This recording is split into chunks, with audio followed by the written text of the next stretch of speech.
Assalamualaikum warahmatullahi wabarakatuh. Nama saya Surya Adrian Pangestu, saya dari KPIC semester 4. Adapun video ini dibuat untuk memenuhi ujian tengah semester di mata kuliah hadis tematik. Baik, di sini saya akan menjelaskan sedikit tentang pengenalan hadis tematik. Yang pertama dari definisi. Nah, secara bahasa, kata maudhu'i ini berasal dari kata do, wa, a, yang merupakan isim maf'ul dari kata wada'a, yang artinya masalah atau pokok permasalahan. Nah, secara etimologi, kata maudhu'i ini terdiri dari huruf ain, do, dan wa, yang berarti meletakkan sesuatu atau merendahkannya, sehingga kata maudhu'i ini merupakan lawan kata dari al-raf'u yang artinya mengangkat. Mustafa Muslim berkata bahwa yang dimaksud maudhu'i ini adalah meletakkan sesuatu pada suatu tempat. Maka yang dimaksud dengan metode maudhu'i ini adalah mengumpulkan ayat-ayat yang bertebaran dalam Al-Quran atau hadis-hadis yang bertebaran dalam kitab-kitab hadis yang terkait dengan topik tertentu atau tujuan tertentu. Kemudian disusun sesuai dengan sebab-sebab munculnya dan pemahamannya dengan penjelasan, pengkajian, dan penafsiran dalam masalah tertentu. Metode maudhu'i ini adalah metode pembahasan hadis sesuai dengan tema tertentu yang dikeluarkan dari sebuah buku hadis. Semua hadis yang berkaitan dengan tema tertentu ditelusuri dan dihimpun, yang kemudian dikaji secara mendalam dan tuntas dari berbagai aspek. Misalnya, pendidikan menurut perspektif hadis dalam kitab karya Al-Bukhari atau wanita dalam kitab karya Muslim. Nah, atau menghimpun hadis-hadis yang berbicara tentang puasa Ramadan, ihsan atau berbuat baik, dan lain sebagainya. Nah, kemudian masuk kepada kelebihan dan kekurangan. Metode maudhu'i ini dapat kita andalkan untuk memecahkan permasalahan yang terdapat dalam masyarakat, karena metode ini memberikan kesempatan kepada seseorang untuk berusaha memberikan jawaban bagi permasalahan tersebut yang diambil dari petunjuk-petunjuk Al-Quran dan hadis.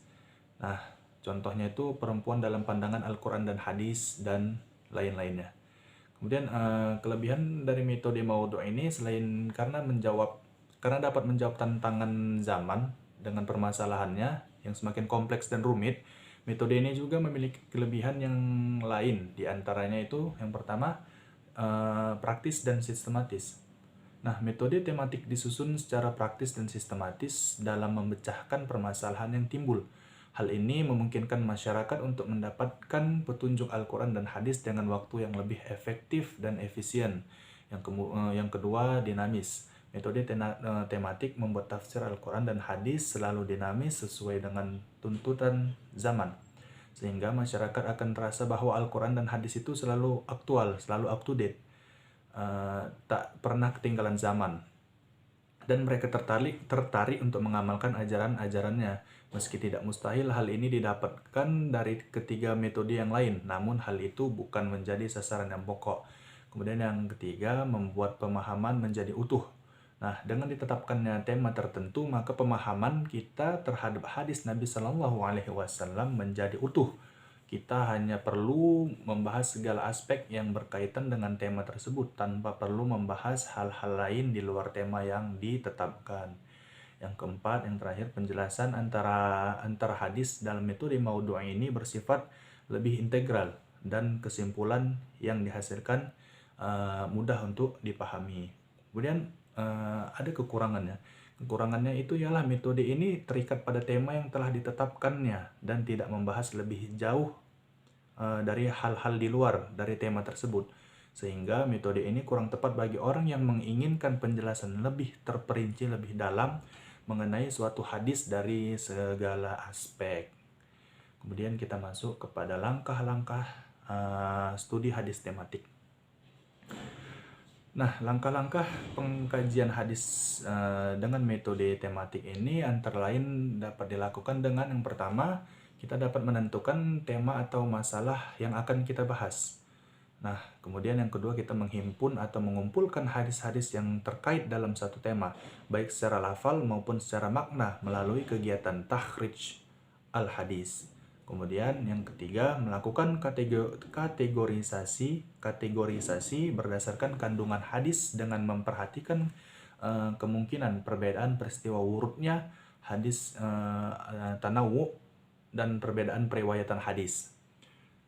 Kemudian yang keempat, melakukan kegiatan i'tibar dengan melengkapi seluruh sanad.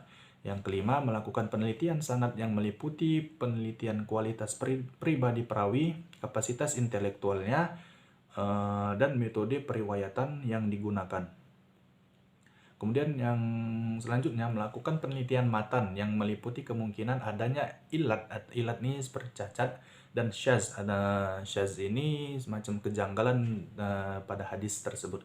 Nah, kemudian yang ketujuh, mempelajari tema-tema yang mengandung arti serupa. Kemudian yang ke-8, membandingkan berbagai syarah hadis. Yang ke-9 itu melengkapi pembahasan dengan hadis-hadis atau ayat-ayat pendukung. Nah, yang ke-10, menyusun hasil penelitian menurut kerangka besar konsep.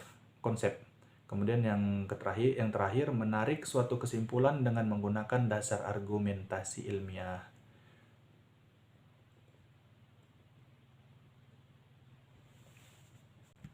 Nah, sedikit kesimpulannya jadi bahwa studi hadis maudhu' ini adalah mengumpulkan hadis-hadis yang terkait dengan satu topik atau satu tujuan, kemudian disusun sesuai dengan asbab al-wurud dan pemahamannya yang disertai dengan penjelasan. Kemudian pengungkapan dan penafsiran tentang masalah tertentu dalam kaitannya dengan pemahaman hadis. Pendekatan tematik atau maudhu'i adalah memahami makna dan menangkap maksud yang terkandung di dalam hadis dengan cara mempelajari hadis-hadis lain yang terkait dalam tema pembicaraan yang sama dan memperhatikan korelasi masing-masingnya sehingga didapatkan pemahaman yang utuh. Langkah-langkah studi hadis tematik dapat disimpulkan sebagai berikut. Pertama, menentukan tema yang dibahas, kemudian menghimpun atau mengumpulkan hadis-hadis yang terkait, melakukan kategorisasi berdasarkan kandungan hadis dan lain-lain sebagainya yang setelah saya jelaskan sedikit di slide pada langkah-langkah studi hadis tematik. Mungkin hanya ini yang dapat saya sampaikan. Mohon maaf atas segala kesalahan. Kepada Allah saya mohon ampun. Billahi taufiq wal hidayah. Assalamualaikum warahmatullahi wabarakatuh.